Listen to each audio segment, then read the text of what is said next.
전산회계 2급 최신 기출문제 풀이 제45회 이론편 풀어보겠습니다. 문제 1번. 다음 괄호 안에 들어갈 적절한 용어가 순서대로 정렬되어 있는 것은, 자, 우리 회계의 순환 과정에서 용어 문제 출제되었습니다. 볼까요? 계속 똑같은데 계속 출제된다는 겁니다. 우리 다시 한번 확인해 봅시다. 기업에서 발생하는 거래를 발생 순서에 따라 분계하여 기입하는 장부를 분계를 기입한다. 분계장이 되고, 분계장이라 하고, 이를 해당 계정에 옮겨 적는 것을, 즉 계정 과목별로 집계해서 옮겨 적는 것을 전기라고 하고, 그 전기에서 작성되는 표를 뭐라고 한다고요? 총계정 원장. 각 계정이 설정되어 있는 장부를 총계정 원장으로 한다고요. 그러면 답이 뭡니까? 3번이 답이 되겠네요. 분계장, 전기, 총계정 원장 답이 되겠다. 계속 똑같은데도 이 용어를 굉장히 중요하게 생각한다는 거죠. 우리 회계 원리니까. 자, 회계 순환 과정에 관한 용어 문제였다. 문제 2번. 주어진 자료에서 기말 2015년 12월 31일 결산 후 재무상태표에 표시될 차량 운반구에 대한 감가상각 누계액을 묻는 겁니다. 자, 유형자산 회계 처리 중에서 감가상각비에 대한 회계 처리 묻는 거다. 자, 여기서는 상환방법이 뭡니까? 정률법이고요. 특이한 점은 현재 2015년 12월 31일 걸 묻는데 취득은 언제? 올해가 아니고 작년 초에 했다는 겁니다. 그럼 작년 감가상각비랑 올해 감가상각비 두 개를 구해가지고 두 개 합산한 금액이 감가상각 누계액으로 지금 쌓여져 있겠다라는 겁니다. 자, 우리 감가상각비 문제 중에서는 조금 까다롭게 지금 출제되었다는 겁니다. 자, 봅시다. 정률법 감가상각비는 어떻게? 취득 원가에서 정기말 감가상각 누계액을 구해서 뺀 금액에다가 곱하기 정률을 곱한다는 거죠.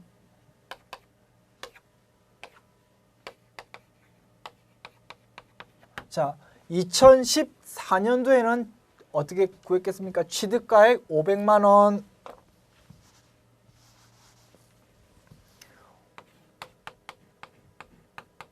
500만 원 빼기 정기말 감가상각 누계액. 취득 시점 취득한 연도니까 정기말 감가상각 누계액은 없다. 곱하기 정률이 몇 퍼센트? 40%라는 겁니다. 40%. 그러면 500만 원 곱하기 40만 원, 200만 원. 작년에 감가상각비 200만 원이었다는 거죠. 올해 감가상각비 얼마라고요? 자, 봅시다. 취득 원가. 자, 취득 원가에서 500만 원에서 전기말 감가상각 누계액이 얼마라고요? 200만 원이라고요. 200만 원 뺀 거에서 곱하기 40%. 그럼 얼마? 300만 원 곱하기 40% 120만 원이었다는 겁니다. 그럼 어떻게 양년도를 합하면 200만 원 플러스 120만 원, 320만 원이 답이다라는 거죠. 4번 답. 그리고 조금 편법으로 조금 빨리 푸는 요령을 굳이 설명한다면 정률법이면서 1월 1일에 취득했다면 전년도 감가상각비 200만 원에서 곱하기 어떻게 40%에 1-40%, 즉 60%를 곱하면은 200만 원 곱하기 60%는 2, 6, 12, 120만 원 된다. 편법이라는 거죠. 약간 편법인데 그냥 요령이니까 혹시라도 알고 있으면 조금 빨리 풀 수는 있겠다는 거죠. 그죠? 정률법은 어떻게? 이 정기말 감가상각 누계액을 뺀 금액 자체에서 항상 곱하다 보니까 일정 수준만큼 항상 일정하게 비례적으로 감소한다는 거죠. 매년 감가상각비가. 그죠? 그래서 이런 산식을 이용해서 빨리 구할 수도 있겠다라는 거죠. 참고로 알아두시면 좋을 것 같고요. 자, 다음 문제 3번. 주어진 자료에서 인출금과 당기순이익을 정리 후 기말 자본금으로 오른 것은, 자, 우리 회계 처리 중에서 자본에 관한 회계 처리에서 출제됐던 겁니다. 자, 봅시다. 기초 자본금에서 당기순이익을 더하고 기중에 있었던 일출금의 증감액을 반영시키면 기말 자본금이 나온다라는 그 원리를 이용해서 문제 풀어보자라는 거죠. 그리고 이렇게 T자 계정으로 되어 있는 총계정 원장으로 제시되어 있을 때 이 총계정 원장을 사람들이 수험생들이 읽을 수 있는지 그걸 테스트해 보고 있다는 겁니다. 그죠? 그런 문제였습니다. 봅시다. 기초 자본금이니까 자본 계정이라는 거죠. 자본 계정의 자리는 어디입니까? 오른쪽이 내 자리라는 거죠. 정기에 2월 돼 있는 기초의 자본금이 50만 원 있었다는 거죠. 재무상태표에. 거기서 당기 순이익이 얼마요? 20만 원 있었다고요. 그럼 어떻게 50만 원 플러스 20만 원 하면은 기말 자본금이 되겠는데 인출금, 기중에 왔다 갔다 하는 인출금이 있었다고요. 자, 인출금 계정이 차변에 있다는 겁니다. 5월 1일 날 현금 5만 원. 이게 분계로 나타나면 어떻게 된다는 겁니까? 5월, 12월, 15일 날 분계 봅시다. 12월 15일 날 인출금 총계정 원장에 차변했으니까 차변에 뭐가 있었다고요? 인출금이 있었다고요. 5만 원. 그리고 대변에는 상대 계정 과목인 현금이 적혔으니까 현금 5만 원. 이런 분계가 있었다고요. 12월 15일 날. 즉 무슨 뜻입니까? 회사 돈 5만 원을 빼갔대요. 회사 주인이. 대신 차변 그 왼쪽에 있던 자산이 오른쪽으로 비니까 차변에 인출금에 적어준다는 거죠. 차변에 인출금이 있다는 건 뭐? 회사의 자본금, 즉 오른쪽이 내 자리인 자본금이 양가 왼쪽으로 줄어들었다는 거죠. 즉 뭐 자본금이 이렇게 50만 원 있었는데 회사 주인 사장님이 필요하니까 5만 원만큼 빼갔다는 거죠. 그만큼 자본금이 줄어들었다는 겁니다. 그죠? 근데 기중에 자본금을 건드리기는 부담스럽다는 거죠. 그래서 기중에 변동이 있을 때는 인출금이라는 중간 임시 계정을 쓴다는 거죠. 근데 기말이 되면 이 인출금을 뭘로 자본금이라는 걸로 이름을 바꾸치게 한다는 거죠. 그러면 뭐 오른쪽에 있던 자본금이 왼쪽만큼 5만 원만큼 있으니까 줄어든다는 거죠. 그죠? 차감 효과가 나온다라는 겁니다. 그래서 뭐 우리가 확인차 이렇게 이렇게 시간을 들여서 차변 대변 했지만 어쨌든 이걸로 자체로도 우리 바로 직답을 할 수 있다는 겁니다. 자, 뭐 기초 자본금 50만 원 플러스 50만 원 플러스 당기 순이익 20만 원. 그리고 차변에 있는 인출금을 마이너스 해야 되겠죠. 그러면 65만 원 바로 구할 수 있다는 겁니다. 65만 원이 기말 자본금. 자, 답은 2번이 되겠네요. 자, 확인했고요. 4번. 손익에 관한 결산 정리 사항 중 수익의 이연에 해당하는 내용으로 옳은 것은, 자, 우리 결산 정리 사항 중에서 수익 비용의 이연 발생 항상 단골 메뉴죠. 정리 한번 더 해볼까요? 또 이연이 뭡니까? 이연 내년 걸 미리 주거나 받았다. 뭐 내년 거를 미리 받았다. 선수 수익. 내년 걸 미리 지급했다. 선급 비용. 내년 수익을 미리 받았으니까 돈은 들어왔지만 부채라는 거죠. 부채고 수익을 너무 많이 인식했으니까 조금 차감시킨다는 개념. 그리고 선급 비용은 뭐 내년에 내야 될 비용을 올해 미리 돈을 줬으니까 자산인 거죠. 자산. 그리고 수익. 자, 임대료 같은 수익이 있는데 내년에 돈을 받기로 했다고. 그러나 돈은 내년에 들어오지만 이미 기간이 어느 정도 경과했으니까 수익을 미리 인식하자는 거죠. 미수 수익. 내년에 받을 거야 라니까 뭐 자산이라는 겁니다. 미수 수익. 미지급 비용. 자, 이자 줄 게 있다. 차입해가지고 이자를 줄 게 있는데 아직 돈은 안 나갔지만 기간이 경과했으니까 비용을 미리 인식하자. 내년에 줘야 될 돈이 생겼으니까 부채라는 거죠. 부채. 자, 이런 네 가지 개념이 있었는데요. 미리 인식한다. 선 인식한다. 선자 들어간 건 뭐라고요? 이걸 이연이라고 하죠. 이연. 수익의 이연이고요. 이거는 뭐 비용의 이연. 이거는 뭐 수익이 발생했다는 거죠. 수익 발생. 이건 뭐 비용의 발생. 이렇게 네 가지로 정리할 수 있었다는 거죠. 자, 이 중에서 수익의 이연. 이 중에서 수익 이연이 제일 많이 나오더라는 거죠. 가장 출제가 빈도가 높더라. 어쨌든 선수 수익을 고르면 된다는 거죠. 자, 뭐 이자 미수분 아니죠. 임대료 선수분 이게 되겠죠. 임대료 수익 받을 거를 미리 받았다. 3번이 되겠다라는 겁니다. 자, 답은 3번 되겠다. 나머지도 한번 매치를 해보면요.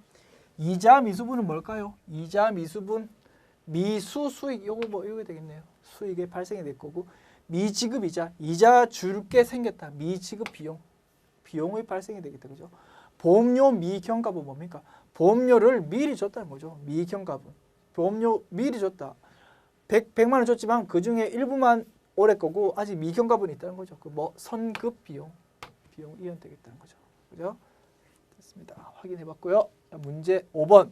영업 목적 달성을 위해 장기간 사용되는 다음의 자산 중 감가상각을 필요로 하지 않는 것은 전형적인 탕골변이다. 자, 유형 자산에 대한 회계 처리 중에서 감가상각에 대한 문제인데요. 유형 자산이라 하더라도 감가상각을 하지 않는 게 있다는 겁니다. 자, 봅시다. 영업 목적 달성을 위해 장기간 요건이 있습니다. 영업 목적을 위해서 사용한다. 영업 목적을 위해서 사용한다. 그게 첫 번째 요건. 장기간, 올해만 그냥 효용이 끝나는 게 아니고 몇 년, 2년, 3년에 걸쳐서 장기간 동안 사용할 거고 그리고 눈에 보인다는 거죠. 그 세 가지 요건을 충족했을 때 유형자산이라고 하는데요. 어쨌든 유형자산 중에서 감가상각을 하지 않는 것은 자 뭡니까? 다 유형자산 맞습니다. 그 중에서 뭐 토지 같은 경우 자 땅이 있다. 땅은 시간이 지난다고 가치가 감소하지는 않는다는 겁니다. 그래서 토지 그리고 건설 중인 자산, 건설을 하고 있는 자산은 아직 사용을 안 했으니까 가치가 감소하지 않는다는 거죠. 그죠? 두 가지 유형 자산은 대표적으로 감가상각을 하지 않는 유형 자산이었다라는 겁니다. 그죠? 자, 그래서 답은 1번이 되겠다라는 겁니다. 자, 됐습니다. 답은 1번. 자, 문제 6번. 다음 거래의 결과 자본, 즉 자본이 순자산이죠.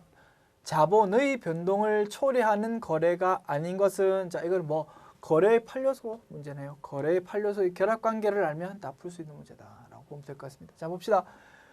그냥 분개를 해보는 게 더 빠를 수 있겠다. 자 1번 은행으로부터 운영자금 100만 원을 현금으로 차입하다. 어떤 문제입니까? 차변 현금이 일단 들어왔어. 현금이라는 게 자산이 들어왔지만 100만 원 들어왔지만 대신 부채도 늘어났다는 거죠. 뭐 차입금이라는 은행에 대한 차입금이라는 부채가 증가했다는 겁니다. 자, 2번 사업 확장을 위해 현금 500만 원을 추가로 출자하였다. 뭐 현금이란 자산이 들어왔습니다. 현금 500만 원이라는 자산이 들어왔지만 대신 뭐 자본금이 들어왔다는 겁니다. 자본. 기업 주인의 돈이 지금 들어왔다는 거죠. 출자가 됐다는 거죠. 자본금 500만 원이 들어왔다는 거죠. 자, 3번. 은행 차입금에 대한 이자로 10만 원을 현금 지급하였다. 자, 현금을 줬대요. 현금을 줬다. 이자래, 이자. 이자 비용이란 거죠. 이자 비용. 이자 비용 만원 비용이 발생했다는 거죠. 4번. 원가 5만 원의 상품을 6만 원에 현금 판매하였다. 자, 판매했습니다. 수익이 발생했네요. 대변. 매출. 상품 매출 적으면 되겠죠. 매출 6만 원.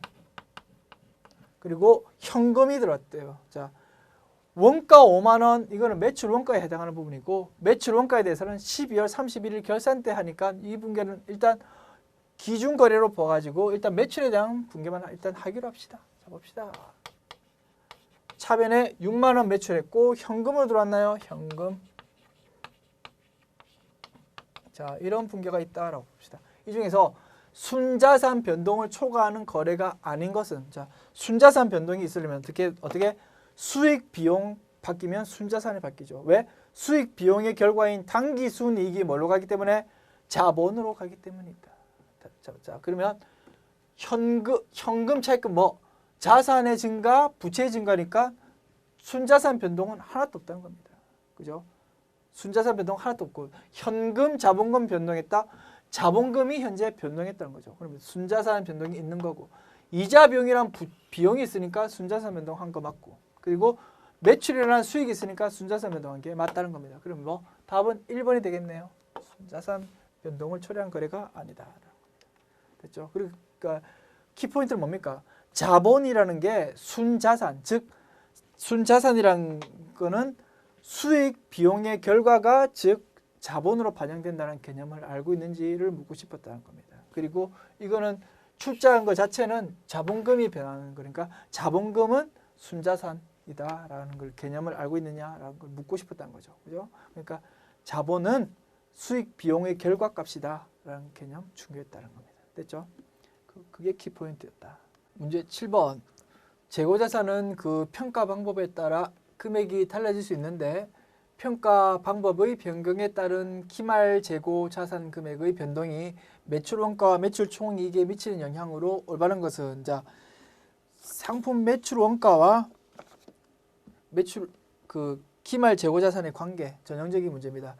회계 처리 중에서 상품의 회계 처리에서 매출 원가 산정에 관한 문제다라고 보면 될 것 같습니다. 자 상품의 총계정 원장으로 봤을 때 상품의 총계정 원장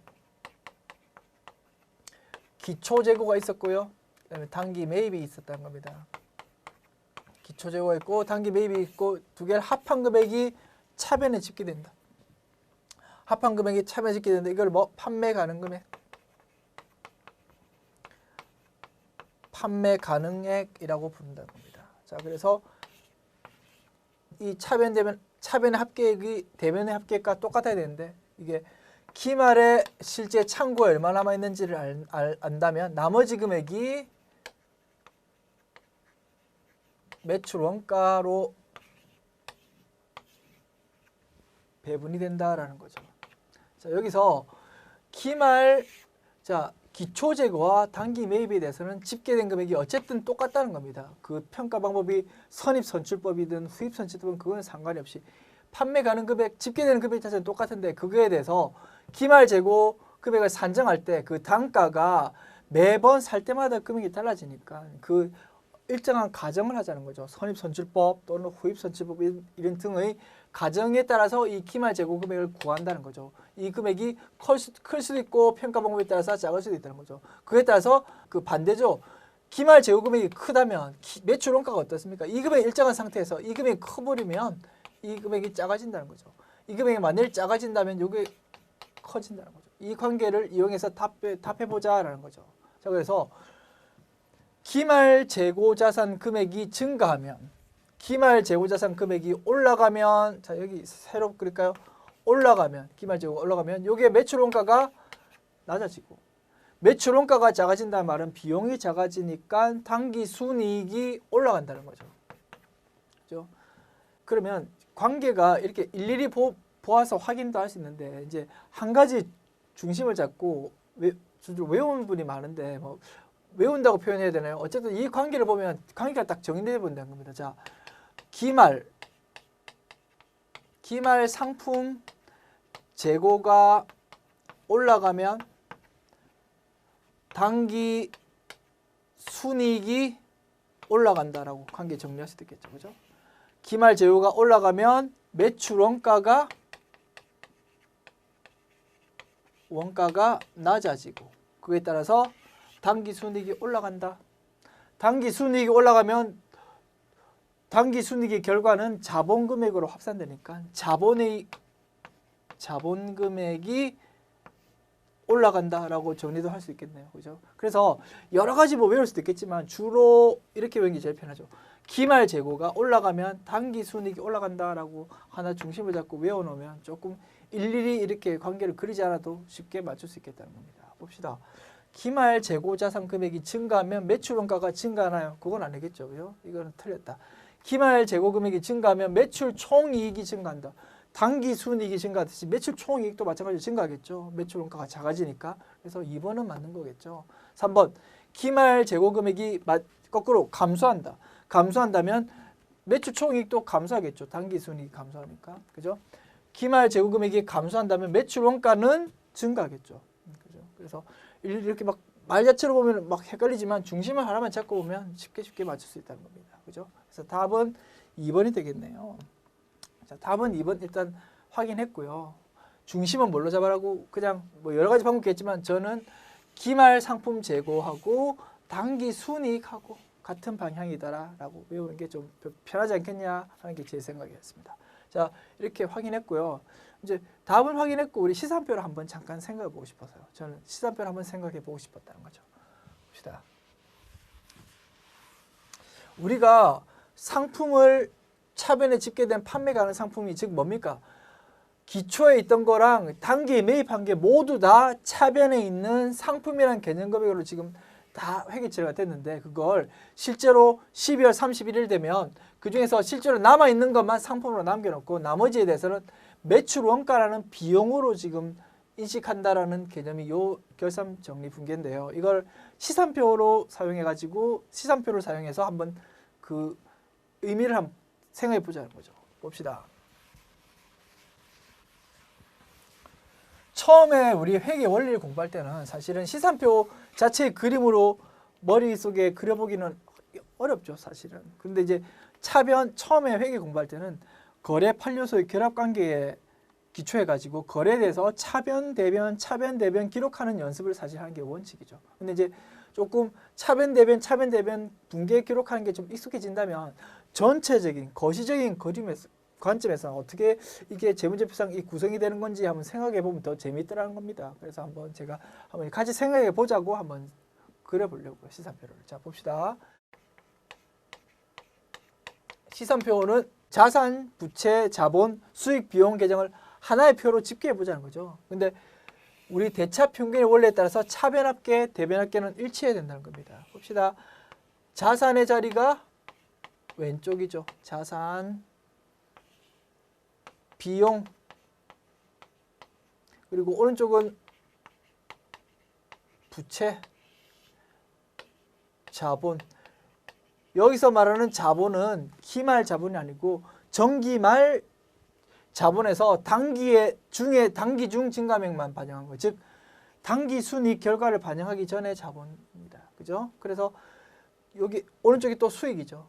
그래서 토탈 총 5개의 항목들이 집계돼 가지고 시산표를 이룬다는 거죠. 차변 대변 항상 일치한다. 차변 대변 합계는. 그리고 요까지를 자 요 자산 부채 항목을 끊어서 나타낸 게 재무상태표죠. 다만 여기서 있는 기초 자본에서 단기 순이익의 결과만큼을 플러스해 가지고 기말 자본으로 나타냄으로써 차대 일치시키는 게 재무상태표였고 요렇게 표시되어 있는 수익 비용을 이쪽으로 옮겨서 나타낸 게 손익계산서였다. 다만 오른쪽과 왼쪽의 차이는 요만큼은 단기 순이익이었다라고 표시가 되는 거죠. 자, 어쨌든 시산표 자체를 기중 분계에 대해서 쭉 이렇게 열거했을 때 우리가 자산을 아까 상품의 총계정 원장에서 봤던 상품 판매 가는 상품에 대해서 매출 원가와 기말 상품 쪼개는 거는 즉 기중에는 기초에 있던 상품이랑 단기 매입한 상품을 모두 다 상품이라는 자산으로 일단 쭉 처리해 왔다는 거죠.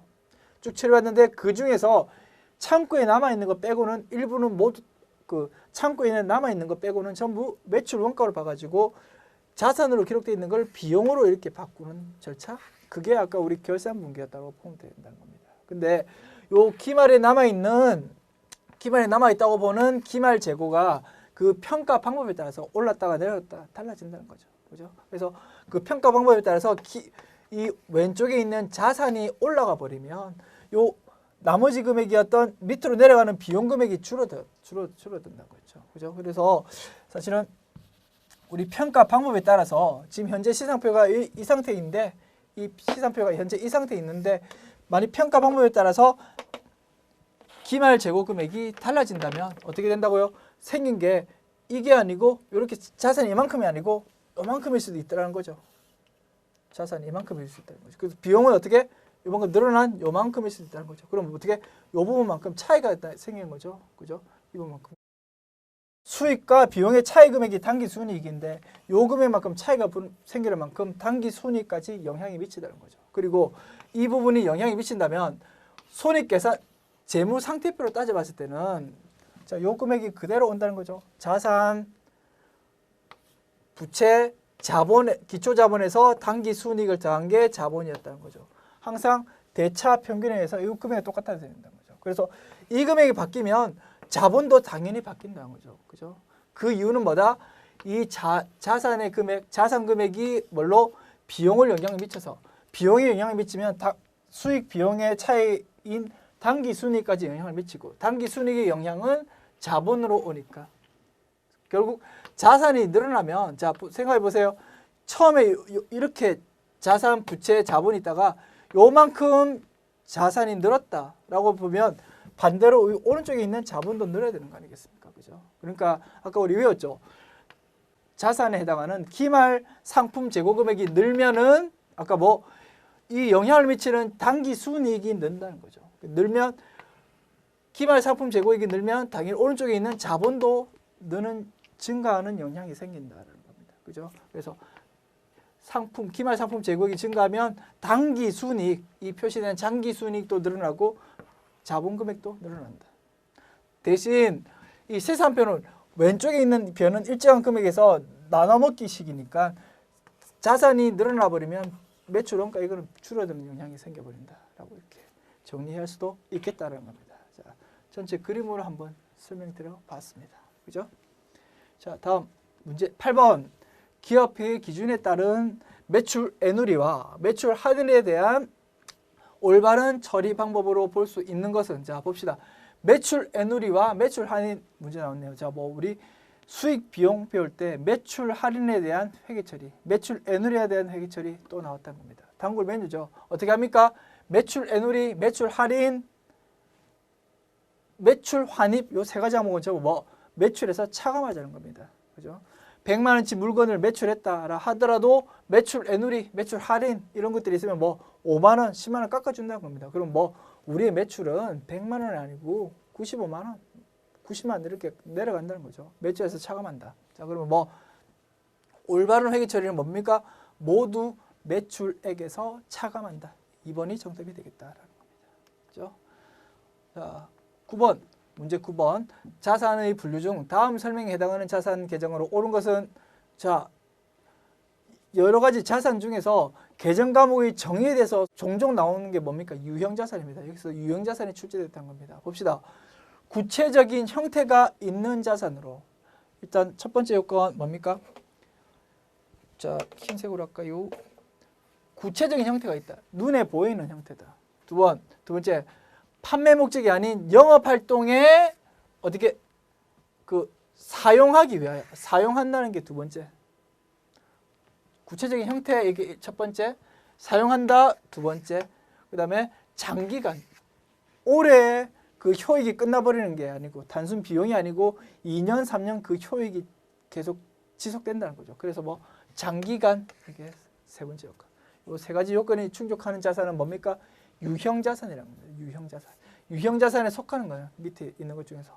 자, 우리 비유동자산 항목 중에서 자, 유동자산은 당좌자산, 재고자산으로 분류할 수 있고 비유동자산은 투자자산, 유형자산, 무형자산, 기타 비유동자산 이 네 가지로 할 수 있는데요. 이 중에서 유형자산에 해당하는 거 골라보자는 거죠. 답은 뭐? 비품이라는 거죠. 비품. 답은 쉽게 맞출 수 있다. 자, 나머지 한번 더 볼까요? 상품은 뭡니까? 상품은 비유동자산이고 유동자산인 재고자산에 속하고 투자부동산은 투자 목적으로 샀으니까 투자자산이 되겠죠. 산업재산권은 뭐 우리의 보이지 않는 권리라는 거죠. 무형자산에 속한다. 그죠? 됐습니다. 문제 10번. 소모품 계정에 기입된 내용에 대한 설명으로 옳은 것은 자 봅시다. 소모품에 대한 총계정 원장이 주어졌습니다. 자, 어떤 문제입니까? 우리 기말 결산 분계 중에서 소모품의 정리라는 항목이 있었죠. 그거에 대한 문제가 출제됐습니다. 그리고 소모품에 대한 총계정 원장이 주어졌는데요.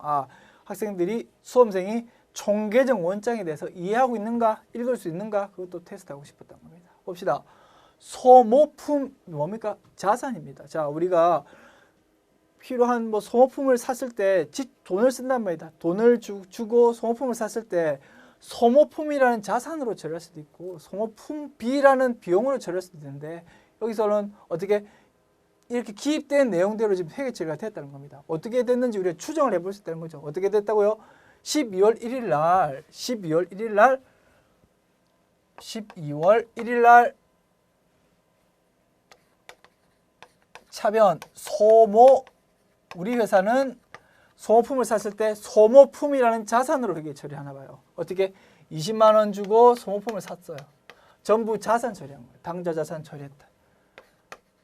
현금을 주고 20만 원치 소모품을 샀는데 12월 31일 날 보니까 어떻게 14만 원치는 썼대요. 근데 나머지 6만 원만큼은 남아 있대요. 그러니까 소모품 자산으로 처리했는데 그 중에서 보니까 창고에 보니까 6만 원치밖에 남아 있지 않더라는 거죠. 그러니까 뭐 14만 원만큼은 이번에 썼으니까 당기의 비용으로 돌리자는 거죠. 그래서 어떻게 회계 처리했다고 회사는 12월 31일 날 소모품비 B라는 판매 관리비로 14만 원 기록하고요. 대변에 소모품이라는 자산을 없앴다는 거죠. 소모품 14만 원. 결국 창고에는 얼마 남아 있다고? 6만 원치가 창고에 현재 남아 있다고요. 혹은 탕비실에 있다고요, 지금. 그죠? 커피 믹스 같은 그런 게 소모품이겠죠. 자, 어쨌든 그리고 나머지 6만 원만큼은 창고에 남아 있으니까 뭐 자산 계정 과목이니까 다음 기로 이월시킨다는 거죠. 차기 이월. 이름으로 해서 차변 대변 똑같이 해가지고 자산 계정을 마감했다는 뜻입니다. 그죠? 마감 후 총계정 원장이라는 겁니다. 자, 이 내용에서 이렇게 지금 회계 처리되었는데 요거에 대해서 옳은 설명은 한번 봅시다. 당월 소모품 사용액은 14만 원이다. 맞나요? 맞다는 거죠. 소모품에 20만 원 산 거 중에서 14만 원치 썼다는 거죠. 그죠? 그래서 1번은 맞는 설명이다. 답은 1번 되겠네요. 그죠? 답은 1번. 이미 답은 맞췄지만 2, 3, 4 읽어보고 싶다는 겁니다. 읽어봅시다. 12월 1일 소모품 구입 시 비용으로 처리했나요? 아니죠. 자산으로 처리했다는 겁니다. 3. 당월에 발생된 소모품비는 손익계정 대변으로 대체된다. 봅시다. 당월에 발생된 소모품비는 손익계정 대변으로 대체된다. 일단 당월에 발생된 자 봅시다. 이거 봅시다. 당월에 발생된 이게 뭐 12월 31일이라 하더라도 일단 발생된 소모품비라고 봅시다. 당월에 발생된 소모품비 14만 원은 손익계정에 어디입니까? 손익계정에 차변으로 대체되겠죠. 왜? 비용이니까. 그죠? 소모품비를 다 없애주면서 이름을 뭐 여러 가지 비용 항목들을 다 없애주면서 차변에 손익계정이라는 임시계정으로 이름을 대체하지 않습니까? 그죠? 그래서 뭐 대변 아니고 차변이겠죠. 비용이니까. 결산 시 대차대조표래. 자, 이게 사실은 재무상태표의 옛날 이름이 대차대조표인데요. 요 45회 기출문제 당시에는 대차대조표라는 이름과 재무상태표라는 이름이 혼용되는 시기였다는 겁니다. 그죠? 결산 시 대차대조표에 표시되는 소모품은 20만 원이다. 맞나요? 아니죠. 20만 원 샀지만 그중에 14만 원만큼 썼으니까 현재 탕비실에 남아있는 6만 원만큼만 재무상태표에 표시되고 있더라는 거죠. 그죠? 그래서 4번도 틀렸다는 겁니다. 됐습니다. 문제 11번. 다음 매출처 원장을 이용하여 산출한 외상 매출금 미회수액으로 오른 것은? 자, 이거 뭡니까? 우리 당좌 자산에 대한 회계 처리에서 문제가 나왔네요. 그리고 이것도 총계정 원장 형태, 즉 거래처 원장 형태인데 T자 총계정 원장 형태로 주어졌으니까 총계정 원장을 읽을 수 있는지 이렇게 물었다는 겁니다. 그죠? 자, 우리가 매출처 원장, 자, 외상 매출금은 뭡니까? 채권 아닙니까? 그죠? 남한테 받을 돈이니까 오산상에 얼마 받아야 되고 화성상에 얼마 받아야 되지 각 거래처별로 우리 관리한다는 겁니다. 그죠?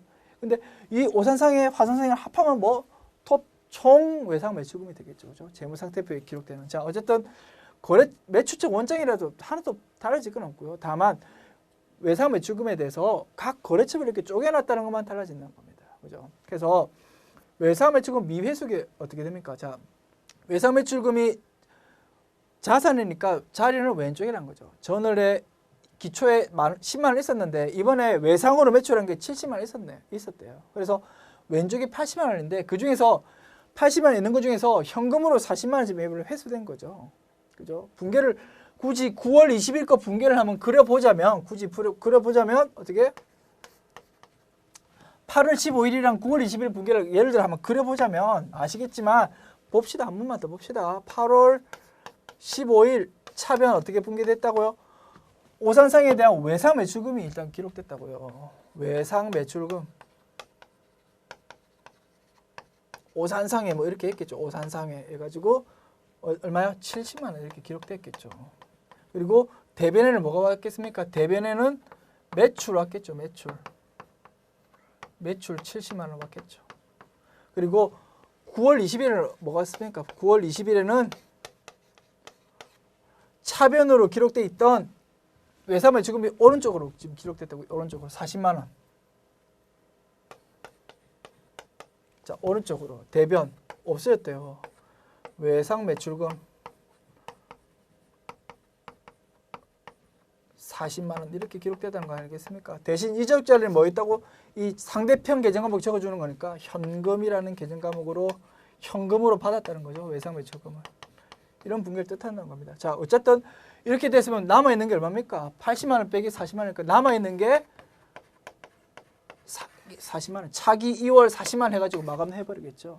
마찬가지로 화성상의에 대한 외상 매출금 남아있는 건 얼마? 150만 원 중에서 90만 원 받았으니까 얼마? 60만 원 남아있겠죠. 그죠? 그러니까 오산상의에 대해서 40만 원 남아있고 화성상의에 대해서 60만 원 남아있으니까 두 개 합하면 얼마? 100만 원이나 외상 매출금이 재무상태표에 기록되겠더라라는 겁니다. 답은 4번 되겠습니다. 구구절절 서명했지만 사실 답은 바로 보면 구할 수 있는 거죠. 그죠?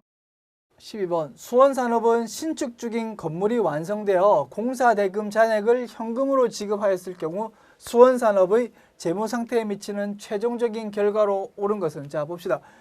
유형자산의 회계 처리에서 출제된 거네요. 봅시다. 신축 중인 건물. 자, 건물을 신축 중이래요. 건물을 건설 중이면 완성되기 전까지 어떤 계정 과목 쓴다고 했습니까? 건설 중인 자산이라고 계정 과목 쓰면서 감가상각을 하지 않는다고 했습니다. 왜? 아직 완성이 안 됐고 사용이 안 됐으니까 가치가 감소하지 않는다는 거죠. 그래서 뭐 예를 들어서 현금을 지금 계속 드리면서 건물을 짓고 있습니다. 그럼 어떻게? 우리가 가지고 있는 현금이라는 자산이 빠진다는 거죠. 현금. 뭐 예를 들어 뭐 100만 원 이렇게 기록한다는 겁니다. 그럼 뭐 차변에는 어떻게? 현금이 나간 대신 일단 자산, 미래의 경제 효용이 있는 자산이 점점 지금 만들어지고 있으니까 건설 중인 자산 100만 이렇게 기록해왔다는 거죠. 그리고 이렇게 기록해 오다가 이제 완성됐다는 거죠. 완성이 돼가지고 자 이걸 뭐 금액을 100만 원 이렇게 100 이렇게 적어버릴까요? 100 적었다가 완성이 돼가지고 잔금을, 자 중도금을 이렇게 써서 주고 공사하다가 완성이 됐대요. 마지막 완성이 되고 나면 잔금을 50원 더 주기로 했대요. 50원. 그럼 어떻게? 현금, 일단 우리가 가지고 있는 현금 50원을 줘야지. 그리고 건설 중인 자산이 자산으로 임시자산 계정으로 있던 이거를 없애줘야 되겠지. 건설 중인 자산 100 이걸 또 없애줘야 되겠지. 우리가 가지고 있던 자산을. 그리고 이름을 이제 대체해야 되겠지. 정식 자산으로 이제 왔으니까. 완성이 됐으면 뭡니까? 건물이라는 완성된 자산을 인식한다는 거죠. 어떻게? 이 두 개 합한 150을 인식한다는 거죠. 그죠? 이 분계에 대해서 답해보자는 거죠. 어떤 분계? 이런 분계가 있을 때 재무 상태에 미치는 최종적인 결과로 옳은 것은, 자 자산이 감소. 자 봅시다. 최종적인 결과 봅시다. 자산이 증가했다. 150 증가했다. 자산이 50 감소했다.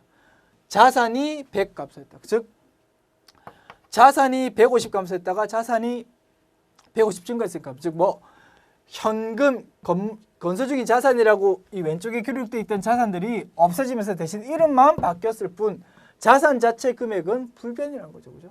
자산 금액의 총액으로 보면 자산의 감소, 자산의 증가를 볼 수 있지 않습니까? 그죠? 거래의 판료수 결합관계를 보면 자산이 감소되고 150만 원 똑같은 금액이 자산이 증가되었으니까 자산 자체 금액을 합산해 보면 자산이 불변이라는 겁니다. 그죠? 답은 3번 되겠네요. 이 회계 처리만 안다면 답을 맞출 수 있다라는 겁니다. 그죠? 자, 13번. 다음 개인기업의 집합손익 계정에 관한 설명으로 올바르지 못한 계정은, 자 우리가 결산할 때 수익 비용 계정을 마감할 때 썼던 임시 계정 과목이 손익 계정이었다는 겁니다. 손익 계정 또는 집합 손익 계정. 뭐 어쨌든 임시 계정, 즉 마감할 때만 잠깐 나타났다가 다 사라져 버리니까 이름이 집합 손익이든 중요하지는 않다. 그죠? 자, 집합 손익 계정은 임시 계정이다. 맞냐? 맞다. 그죠? 그리고 집합손익 계정은 마감 단계만 나타난다. 맞죠? 그죠? 나타났다 없으니까 자, 모든 자 시산표 중에서 똑같은 말이지만 시산표 중에서 자산, 비용, 수익, 부채, 자본 이렇게 있다면 수익, 비용 이걸 이제 정리해 가지고 요 차이 금액만큼을 뭘로 자본으로 보내자는 거죠. 그렇지 않습니까? 그죠? 수익 계정 여러 개 있다는 거죠. 비용 계정 여러 개 있다는 거죠. 복잡하니까 이거를 전부 다 뭐 손익 계정이라는 이름으로 하나 대체시키고 이걸 손익 계정이라는 이름으로 대체시킨다는 겁니다. 그죠? 그래서 마감 단계만 나타나고 사라져 버린다는 거죠. 임시 계정이고 최종적으로 자본금으로 대체된다. 맞나요? 요 금액의 차이만큼이 자본금을 가야 되니까. 그죠? 자본금을 가야 되니까 자본금으로 대체된다. 맞고 집합 손익 계정은 결산 정리 후에도 계정 잔액들의 다음 회계 기간에 이월된다. 맞나요? 아니라는 거죠. 임시적으로 나타났다가 사라져버리고 자본금으로 대체됨으로써 다 사라져버린다는 거죠. 그래서 계정 잔액들이 다음 회계 기간에 이월된다는 건 뭡니까?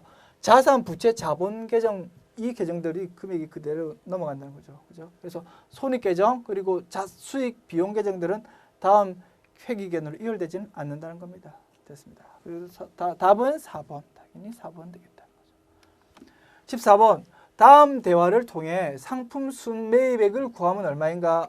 얼마인가? 자, 우리 상품의 취득 원가에 관한 문제인데요. 상품의 취득 원가에 관한 회계 처리 문제 중에서 굉장히 어려운 편이라고 봅니다.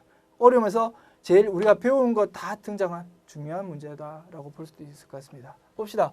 뭐 어렵다고 해서 우리가 안 배운 게 아니고 우리가 배웠던 것가 전부 다 등장하는 조금 좋은 문제다라고 이해할 수도 있을 것 같고요. 자, 봅시다. 대화가 있습니다. 이걸 대해서 회계 처리해보면 상품 순매입액은 얼마인가를 묻는 겁니다. 자, 우리 상품 매입할 때 등장했던 개념이 뭡니까? 상품 매입 할인, 매입 애누리, 매입 환출 배웠죠. 그런 것들은 다 공통적으로 뭐 취득 원가에서 차감된다는 거죠. 그것만 알면 맞출 수 있는데 말로 쭉 썼다 보니까 그 개념을 정확하게 이해하지 못하면 맞출 수 없더라는 겁니다. 됐습니다. 봅시다. 소명 상점에 주문한 상품이 들어왔습니까? 박 부장이. 예, 8월 1일 갑 상품 200개가 개당 단가 1,000원으로 해서 들어와서 창고에 입고되었다는 거죠. 그럼 어떻게 200개 곱하기 단가 1,000원 어떻게 20만 원이겠네요. 자, 일단 봅시다. 상품 어떻게 20만 원? 상품 총 매입액이 20만 원인 겁니다. 뭘로 결제했다고 했나요? 자, 어쨌든 현금인지 뭔지 나타나지 않았다. 우리는 뭐 상품의 순매입액을 구하면 되니까 상대편 계정 뭐 중요하지 않은데 우리 아무것도 없으니까 뭐 현금으로 할까요? 그냥 현금을 줬다고 봅시다. 현금으로 줬다라고 가정하고 20만 원 이 분기가 있었죠. 자, 그러면 상품 구입 시 운임은 누구 부담인가요? 그리고 대금 지불했습니까? 이렇게 물어보니까 박 부장이 자, 얘 상품 대금 중 5만 원은 현금 지급하고 자, 봅시다. 여기 단서가 여기 나와 있네요. 현금은 얼마 줬다고요? 5만 원 줬대요. 5만 원 줬고 나머지를 외상으로 했대요. 자, 그러면 외상 매입금으로 15만 원 회계 처리했대요. 됐습니까? 이렇게 했는데 또한 운임 3만 원은 상대방이 지불했답니다. 우리가 만일에 운임을 지불했다면 뭐 취득 부대 비용으로 대변에 현금 보내고 상품의 취득 원가로 합산이 되겠지. 근데 뭐 상대방이 지급했으니까 우리는 회계 처리할 게 없다라는 겁니다. 그죠? 택배비를 저쪽에서 파는 사람이 냈대요. 그럼 우리는 회계 처리할 게 없다라는 겁니다. 상대방이 지불했습니다. 그리고 8월 20일에 자, 이거는 뭐 8월 1일입니다. 8월 1일 날 이런 분기가 있었고 8월 20일에 갑 상품 10개가 흠이 발견돼 가지고 반품시켰대요. 뭐가 등장했습니까? 매입 환출이 등장했네요. 그러면 어떻게 자, 20만 원치 샀는데 그중에서 10개래요. 10개면 얼마? 개당 1,000원이니까 만 원치가 20만 원치 샀는데 그중에 만 원치가 흠집이 있어가지고 우리가 반품시켰다는 겁니다. 그럼 어떻게 됩니까? 회계 처리. 일단 상품에 대해서 반품시켰대고 만 원 반품시켰대. 이걸 뭐라고 한다고요? 매입 환출. 즉 우리가 반품시켰으니까 결국은 상품 20만 원이 아니고 지금 이제 기말이 남아있을 때는 어떻게 20만 원을 뺀 19만 원만 현재 장부에 기록되겠죠. 그죠? 그러니까 기중에는 매입 환출이라는 우리 내부 관리 계정을 쓰겠지만 결국 이게 공시할 때는 재무상태비 공시할 때는 이게 뭐라고 보면 됩니까? 상품의 차감 항목을 보면 되겠죠. 상품을 차감시킨다고 보면 되겠죠. 그래서 네트로 이 금액과 이 금액을 네트 쳐가지고 19만 원 이렇게 공시하게 되는 거죠. 상품을. 그래서 즉 상품 취득원가에서 차감된다라고 되는 게 이 논리죠. 그래서 상대방 계정으로 뭡니까? 우리가 외상 매입금 앞으로 15만 원 줄 필요 있습니까? 아니라는 거죠. 만 원만큼 우리가 반품 체크했으니까 만 원 차감한 14만 원 주면 되겠죠. 그죠? 그래서 만 원을 차감시킨다는 거죠. 외상 매입금. 외상 매입금을 차감시킨다는 겁니다. 그리고 약속일인 8월 30일 이전인 8월 30일 하루 전에 주는 바람에 외상대금 우리가 계약보다 하루 빨리 줬대요. 그래서 그쪽에서 고맙다고 이자 명목으로 10% 정도 그 외상 매입 대금의 10%를 할인받았대요. 그죠? 나머지 외상 매입 대금을 지급했대요. 8월 30일 날. 자, 그럼 얼마? 8월 30일 날 나머지 외상 대금 얼마입니까?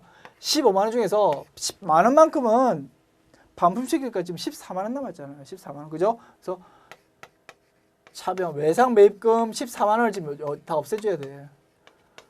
외상 매입금 14만 원을 다 없애주되 대변 실제로 현금 나온 건 얼마? 그쪽에서 10%를 깎아줬대요. 14만 원에서 10%를 깎아줬대요. 얼마? 14,000원만큼을 깎아줬대요. 그러니까 얼마만 주면 된다고? 14만 원 빼기 14만 원 빼기 12만 6천 원만 12만 6천 원만 현금을 줬대요. 현금 줬나요? 자, 나머지 외상 매입 대금을 지급했다. 그냥 현금으로 지급했다고 봅시다. 그냥. 현금으로 14만 원 외상 매입금을 없애면서 얼마만? 12만 6천 원만 줬다고. 나머지 14,000원을 뭐라고? 그쪽에서 깎아준 거라고. 즉 매입 할인된다고. 매입 할인. 매입 할인도 마찬가지로 매입 환출과 마찬가지로 상품의 차감 항목이라는 거죠.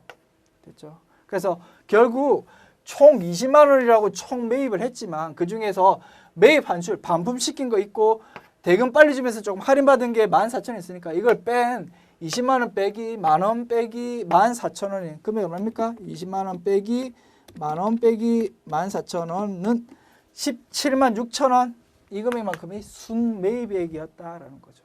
그렇죠? 그래서 사실은 우리가 매입 환출, 매입 할인된 회계 처리만 그리고 있다면 바로 이 말을 읽으면서 금액을 바로 구할 수도 있겠지만 이게 회계 처리를 하나하나 해보니까 더 명확해지더라라는 겁니다. 게다가 이게 나머지 외상대금이라고 이렇게 주어져 버리니까 이게 14만 원인가 도출하려면 이 중간 회계 처리를 떠올려 봐야 된다는 거죠. 그래서 조금 까다로웠던 겁니다. 그죠? 그래서 14,000원 구하는 게 조금 까다로웠다라는 겁니다. 그래서 어쨌든 차감하는 것 자체는 우리가 명확하니까 이런 문제품에서 한번 연습해 볼 수 있었다라는 겁니다. 그죠? 답은 17만 6천 원 되겠습니다. 자, 봅시다. 다음 문제. 마지막 15번. 오성상사는 10월 1일에 보험료 48,000원의 1년 만기 화재보험이 가입하고 가입과 함께 대금을 전액 현금으로 지급하였대요. 그죠? 그래서 10월 1일에 격리부장인 김 부장은 보험료 계정 차변에 48,000원, 현금 계정 대변에 48,000원을 기록하였다. 즉 48,000원 1년치 보험료를 10월 1일에 주면서 1년치 보험료를 전부 다 비용 처리했다는 거죠. 근데 기말 결산일인 12월 31일에 어느 계정에 대해서 수정 분개해야 되겠는가? 자, 봅시다. 우리 기말 수정 분개 중에서 단골 메뉴인 수익 비용 이연 미이연 발생에 대한 문제가 출제됐다는 거죠. 그죠?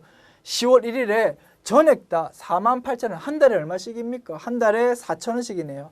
한 달에 4,000원씩 하는 보험료가 있는데 이걸 1년치를 10월 1일 내는 바람에 전부 다 비용 처리했지만 그게 과다하다는 거죠. 실제로 이번 달에는 올해는 10월, 11월, 12월 세 달치만, 즉 3,000원, 4,000원 곱하기 3개월 12,000원만 이번 달에 인식하고 나머지 36,000원은 내년 거 비용인데 올해 비용으로 48,000원 전부 내시겠다는 거죠. 그러니까 어떻게 너무 과대 계산됐다는 거죠. 그래서 어떻게 분개합니까? 12월 31일에는 너무 차변에 보험료가 많이 계산돼 있으니까 대변의 보험료.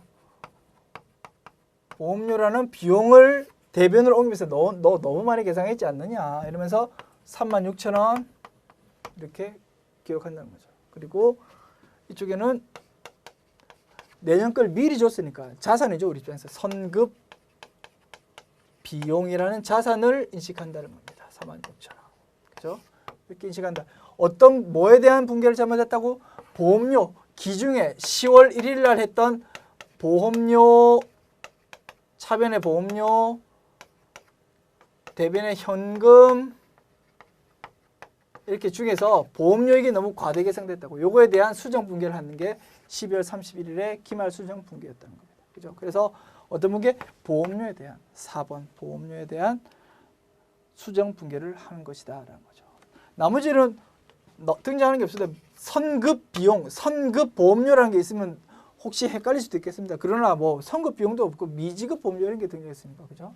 답은 보험료라는 게 되겠습니다. 4번 보험료. 자, 그래서 이상 45회 마치도록 하겠습니다. 수고하셨습니다.